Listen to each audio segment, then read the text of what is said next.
I'm absolutely thrilled to say that joining me now is the former Home Secretary and the Member of Parliament for Witham. It is the one and only Priti Patel. Thank you very much for joining me. Great to have you on the show, and thank you very much for standing out in the rain for us as well. Look, your initial reaction to this announcement of a judicial review then? Well, I think, first of all, my local authority, Braintree District Council, have worked incredibly hard, and all credit to them and their legal counsel for getting us to where we are with this judicial review.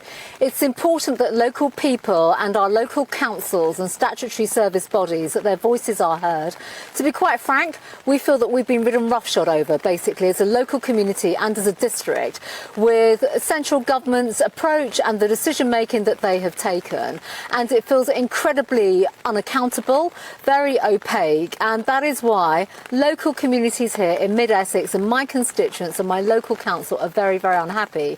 But this next step is important because, as you've already heard from Mark, this will actually start to question the planning assumptions, the Class Q regulations, which is effectively acting as an authoritarian type regulation to say to local councils, we know best, we know better than you, and we're just going to make these planning decisions with utter disregard for local communities. So that's the main aspect to it. And then, of course, there's been no impact assessment, nothing put out in the public domain, and there are all sorts of environmental considerations, which I can tell you, having just been into Wethersfield and toured the site as well, there are a range of issues there that, quite frankly, you know, will be deeply challenging if 1,700 asylum seekers do come and live here. Now, that is fascinating. So you have just been in there, you've had a look round, you've inspected the site, and as far as we're aware, 46 people were moved in, quite surprisingly, a couple of days ago. So could you talk us through what the site is like and what potential issues that there are from your own experience? Well, first of all, it is an extraordinary site. It's enormous because of, obviously, the history of the site, what it was used for, you know, in terms of it once being an American base.